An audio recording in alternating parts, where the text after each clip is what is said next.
From the shadows of the National Palace. Subscribe from the muddy trenches of politics. This is the pigsty, the pig pen of dirty politics.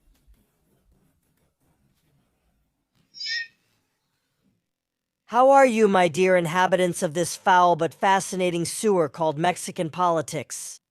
Come in, have a seat, and don't hold your nose. The stench of betrayal coming from the National Palace is like designer perfume compared to what I have for you.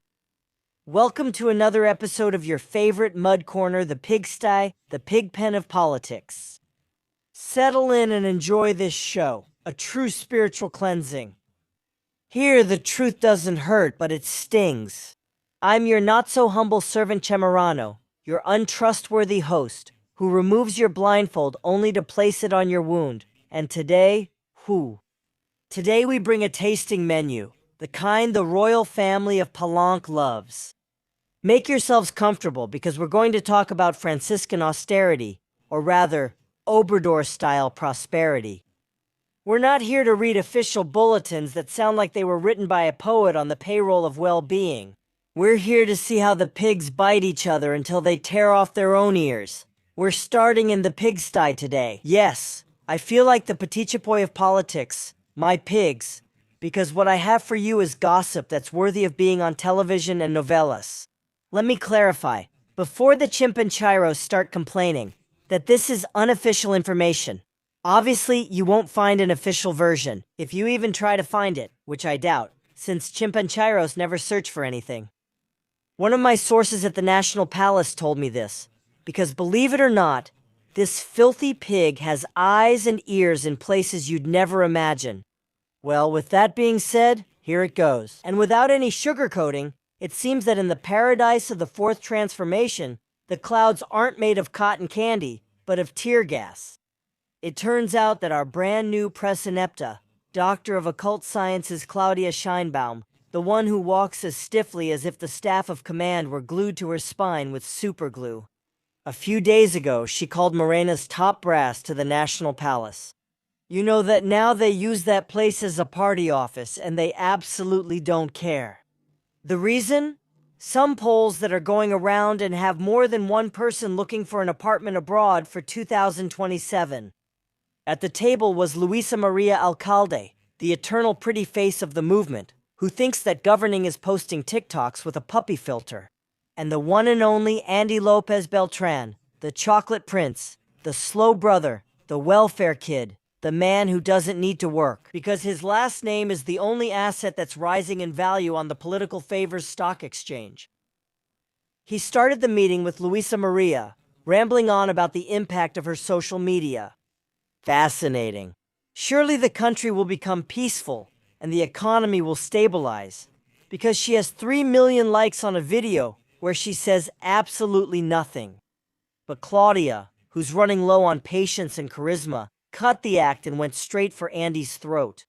The lady's question was simple but direct.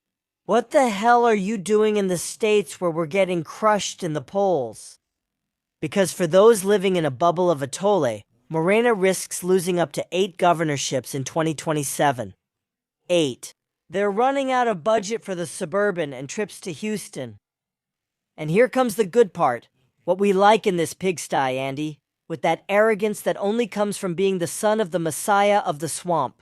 He just looked at the President of the Republic, his constitutional boss in theory, and said a phrase that should be engraved in marble.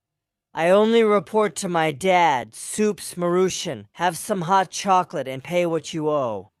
At that moment, the air in the office got heavier than a 3-hour morning press conference.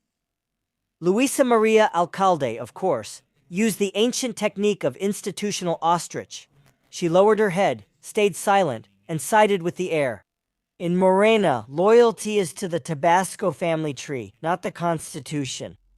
But Claudia, who must already be tired, or at least she should be, of being treated like a supermarket manager, didn't fall behind when the distinguished party members were already leaving. The lady delivered the final blow, looked Junior straight in the eye and said, "Remember, you don't have immunity, so watch your step. If that's not a declaration of civil war, then I'm just a Tibetan monk. He remembered that outside the protective wing of the Master of Palanque, Andy is just another civilian who could end up answering for some of his friend's little deals if the hand that rocks the cradle decides to stop rocking it outside. The official statement to the press at the morning briefing called it just a friendly meeting. Sure, as friendly as a duel to the death in a cowboy movie. The reality is that Morena is failing.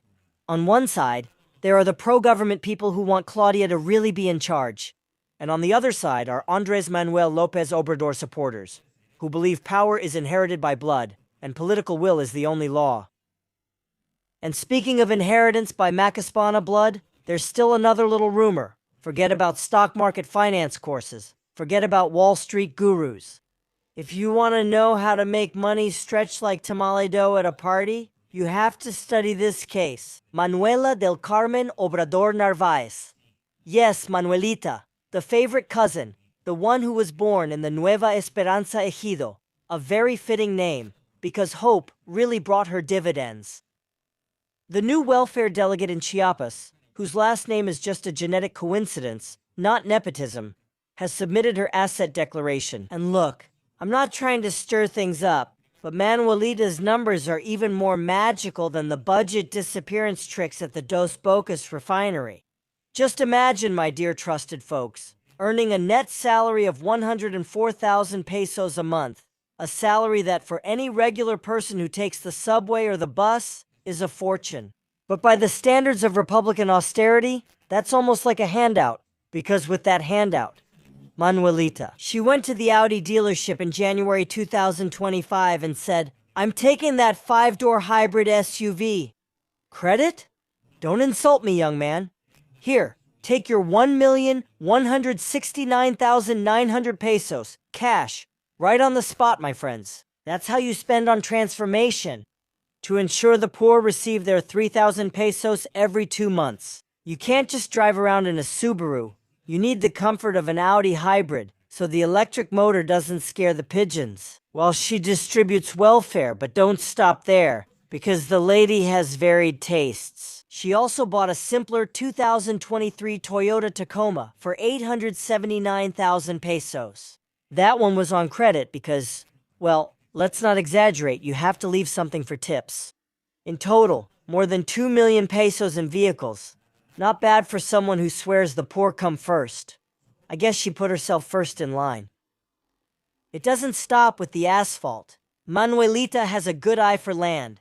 She has properties that have grown like purslane between 2002 and 2019. She obtained 4 gems that anyone from her hometown, Nueva Esperanza, would envy. A plot of 2,000 square meters, bought in December 2019, right when the transformation was starting to pick up steam. For the modest and highly suspicious sum of 300,000 pesos, what a bargain!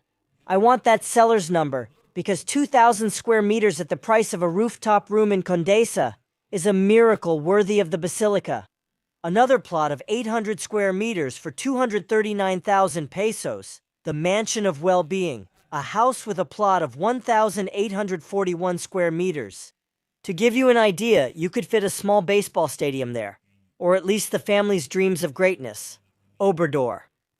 He must be taking some kind of vitamins to make his salary stretch, to pay off loans, buy Audis in cash, and maintain almost 5,000 square meters of land. It's the moral economy. Let's not forget that this humble servant was a federal deputy twice in a row, from 2018 to 2024, 6 years raising her hand and getting allowances before joining the welfare delegation. Such a calling, such service, such reluctance to let go. Even Zoe Robledo, that guy who always looks like his shoe is too tight, or like he's holding in a fart, revealed her. For governor of Chiapas, in 2023 there were billboards, there were parties, there was extravagance, until the older cousin told her from the morning pulpit, "Oh, Manuela, don't help yourself, comadre, don't run." And she, obedient like a good subject, settled for continuing to manage the petty cash, or maybe the big cash, of the social programs in the poorest state of the country. What we see here, my little piggies, is the living example that in Mexico, poverty comes to an end. but only for people with the right last name. In Chiapas, violence has displaced people who can't even afford tortillas. The welfare delegate is worried about whether her Audi has enough electric charge to make it to the next Morena structure meeting. It's ironic that someone from a community of under 1,000 people, where the greatest luxury was some shade from the sun, now she declares properties that look like fiefdoms, but don't get the wrong idea. It's surely all from her savings, not eating out, and saving her Sunday money as a child. My blood pressure just rose, not from coffee, but from cynicism. There's your daily dose of mud. The feast is served. It smells like nepotism, illicit enrichment, and good old-fashioned betrayal. Don't forget to keep an eye on these characters, because in 2027, those who feel like gods today could end up as mere mortals without immunity, which is what hurts them the most. That's the reality in the Mexican paradise, where well-being is personal. At La Posilga, we ask ourselves, who will give in? Will Claudia dare to use the stick against her mentor's son? Or will Andy end up running the country from an alternate office? Chachas just signs the checks? Your host, Che Morano, says goodbye, reminding you that if the mud reaches your neck, don't worry. It's transformation mud, and it's exfoliating. Really nice. I'll read your comments. See you in the next episode of La Posilga, the pigsty of politics, where we'll keep scratching the scab until the real dirt comes out. Goodbye. This is La Posilga, the pigsty of politics, with Che Morano.